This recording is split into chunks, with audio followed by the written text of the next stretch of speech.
Hey, what is up everybody? Zero Fats here coming at you on behalf of adventuresontheriver.com. Today, I want to talk to you guys about overcoming obstacles and limiting beliefs. And to do it, I want to tell you a story right here today on the Zero Fats Returns channel.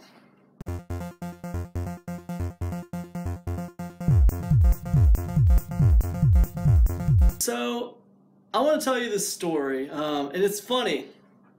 Basically, it goes like this. Several years ago, before I was working for myself, I worked at a hospital, right? And I used to drive by this intersection. I'll draw you a little map. So there's this really busy intersection. It's like a 4-lane intersection, right? And there was like another road that went this way, right? So like I said, it was an intersection.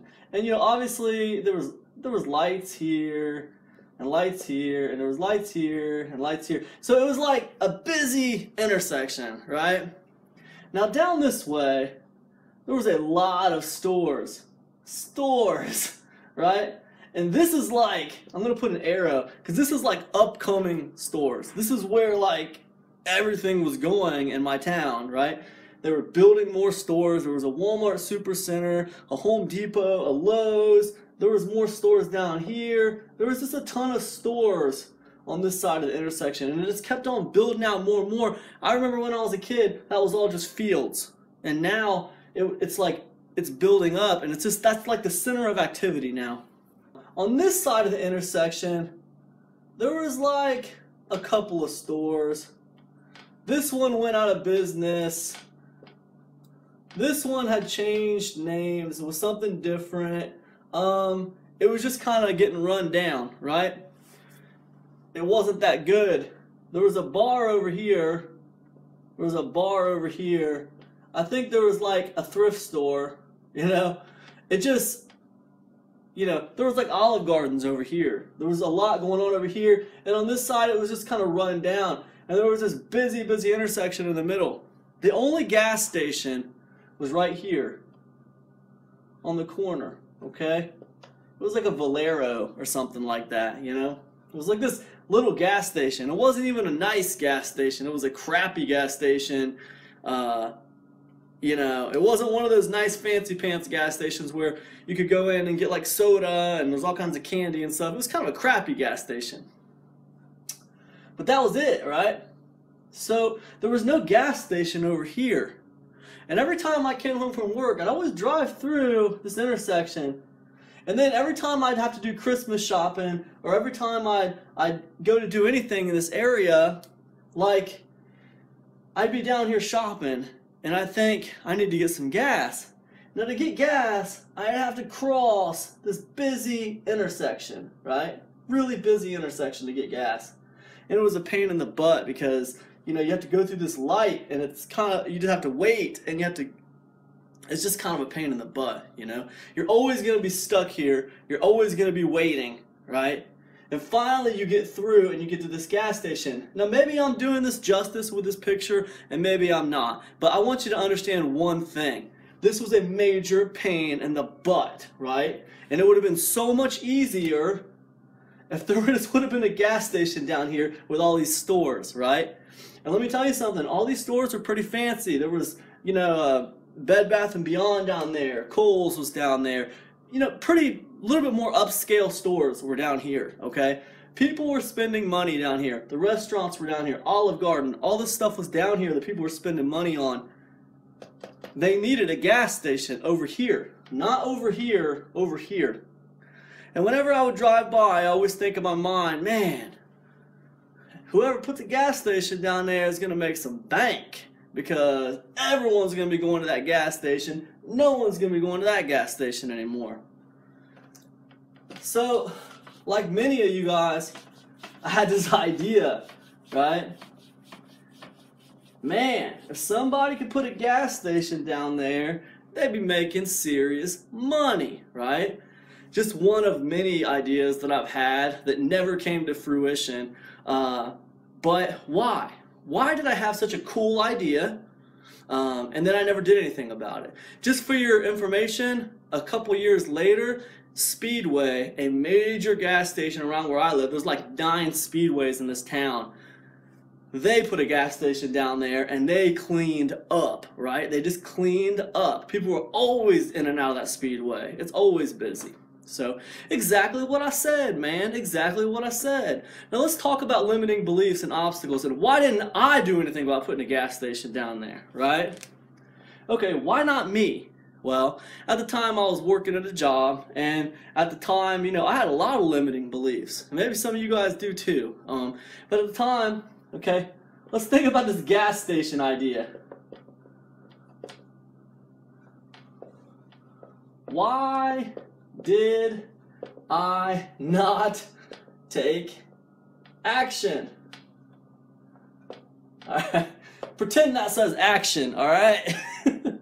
Number one, the first thing I thought in my mind was, I have no money. Okay, that was the first problem I had. I had no money. I don't got no money to start a gas station. I don't know anything about, right? I didn't know anything about running a gas station. I don't know anything about gas stations. And then that led me, in my mind, that led me to, I don't know anything about, I'm just going to put BM, brick and mortar businesses, because, you know, I don't know anything about gas stations. It kind of led me to, like, I don't know anything about brick and mortar stores, and that's kind of like my thought process, right? And then what else? The next thing I thought, oh, I have to have gas brought in. Oh, gas tanks, right? Then my mind starts thinking about this, gas tanks. Now, how deep do I think about these problems? Okay, not very deep. My mind just bounces them around like a ping pong ball, bouncing around, finding reasons why I can't do something, right? Just finding reasons why I can't do something. I don't know anything about filling up gas tanks. And then when I thought about the gas tanks being filled up, I thought about the prices on gas and how the prices fluctuate and how do I price the gas and what determines the price and all that stuff. And I could go on and on and on. I'm out of whiteboard room. I could go on and on and on about this gas station thing. But you see, all this stuff did one thing. It took a good idea, okay? And it was an idea. It was a good idea about the gas station thing. There was opportunity there. But it took a good idea, and it was already kind of a vague notion, but it was a good idea, okay? And if you think about the idea of, like, having a vague notion that's also a good idea, when you start putting all these problems out on the table, it becomes less of a good idea and it becomes more of a vague notion, okay? Because this pendulum swings both ways between good idea and vague notion, right? And when I start introducing a lot of problems in my mind, like, it starts moving more to a vague notion. And what happens is I just start thinking, that's not for me. That's not for me. That's not for me. Oh, well, I guess money's not for me. I guess, you know, not having to worry about paying my bills isn't for me. Right?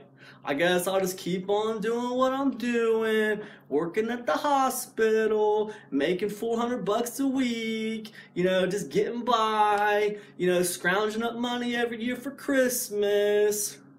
Because I'm afraid to deal with a few problems because I don't know how to do it and I don't know anything about it. So I guess I'll just keep on doing what I've been doing, right? Who's been there? Who has been there? This isn't the only one, you guys. I could go on and on and on. You know, in my town, we have no Waffle House and we have no Starbucks. Let me talk about the Waffle House thing.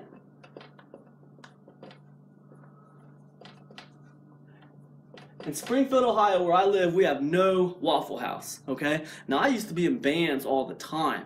And my band, we get done playing music at a bar at like 1 or 2 in the morning, and what do, man? We hit that Waffle House, right? We hit that Waffle House and get some breakfast on the way home.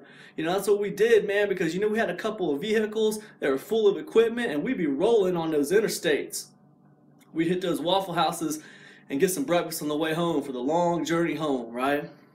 Awesome. Had a great time, loved Waffle House. And I noticed a few years ago that my town has no Waffle House. Man, this place don't have no Waffle House. If we had a Waffle House here, we could clean up. We'd kill it, right? Why did I not take action on the Waffle House thing? Here's how far I got on the Waffle House thing. Farther than I got on the gas station thing, but here's how far I got. I did an internet search and looked into what it takes to get a Waffle House franchise, right?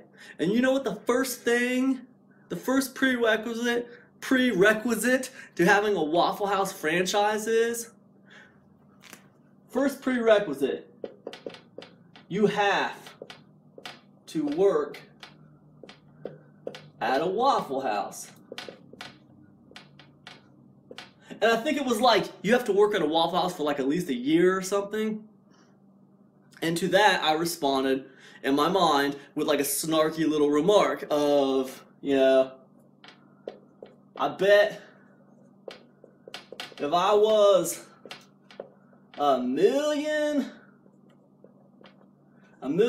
investor, I wouldn't have to. I wouldn't have to work at a Waffle House if I had about $1 million sitting in the bank and I wanted to invest, right? Then I wouldn't have to. I thought I was pretty damn clever for figuring that out. I thought, man, yeah, I know what's going on. I know how the world works. I know which way the wind blows. If I got money, then I don't have to do nothing. Because I'm just a poor fool. If I want to get a franchise, I got to work at that place for a year. Man, I don't think so. I'm not trying to hear that. Right? But I was the fool. Okay? I was the fool. Instead of coming up with reasons why other people wouldn't have to do something and I would have to do something, maybe I should have been coming up with ways to solve my problems. If I really wanted a Waffle House franchise, how hard is it to work at a Waffle House for a year? It's not that hard. If I'm determined, if I want something bad enough, how hard could it be? That's how I should have been thinking about it. This, incidentally, is still an opportunity in my town. There's no Waffle House in this town. Anybody could roll in who is determined and probably be a millionaire with that Waffle House franchise. Because people in this town are generally pretty, you know, they're not like super healthy eaters, and they would really go for a 24-hour-a-day Waffle House restaurant. Another one I could say the same thing for is Starbucks. I notice there's no Starbucks in my town. We have 2 Tim Hortons and no Starbucks. And I can't tell you how many times I wanted to get on with some Starbucks, but I can't do it because we got no Starbucks in this town. Genuine opportunity for people who have the drive and ambition and don't let their good ideas be turned into vague notions and just basically, they basically defeat themselves. That's what happens. People defeat themselves. Now, you might think, okay, you got these ideas, why don't you do it now since you're so changed? Well, the reason why I don't do it now is because I have a goal, I have a path, I know what I want to do, and I'm set on that path. I'm not interested in running a restaurant. I don't want to have a Waffle House. I'm not interested in having a Starbucks, and I'm not interested in running a gas station, right? Even though that opportunity's already sailed, that ship's already done sailed. I'm not interested in it. I don't want those problems. I don't want those headaches. So, you know, I don't worry about it. But the point I'm trying to make is a lot of times people have great ideas, like fantastic ideas, but they let like their limiting beliefs and their obstacles stand in the way. Instead of letting my mind talk me out of things, and maybe some of you guys are the same way, you know, like the problem with the Waffle House thing, or the problem with the gas station thing, I don't know anything about gas stations. How hard is it to learn about gas stations? Get on the internet, do some research. I have the world's knowledge at my fingertips. I can learn about anything sitting in my living room doing simple Google searches for 24 hours, you know? I can probably become more knowledgeable about gas stations in 2 days with a dedicated purpose to learn about gas stations than most people in my town know about gas stations, just from dedicating that time to it. So that's an obstacle easily overcome, right? So listen, here's my point. I don't want to ramble on. I say if you want to overcome some of these obstacles, the first step is to write them down. Write down your obstacles, or what I used to call reservations. Write down your reservations. These are like things that keep you from taking action on a good idea, right? Write them down. Okay, because when you write them down, they move outside of becoming just like things that keep you away from an idea, and they move into like real things on paper, and your mind automatically switches into solve mode. Solve mode. Now they're not just something that keeps you away from a goal. Now they're actually things that you're going to be trying to solve. Why? Because we're conditioned to, okay? When you were in school, your teachers had you write down math problems, right? Sally walks into the pet store with 2 kittens. She picks up 2 more kittens. How many kittens does Sally have now? Right?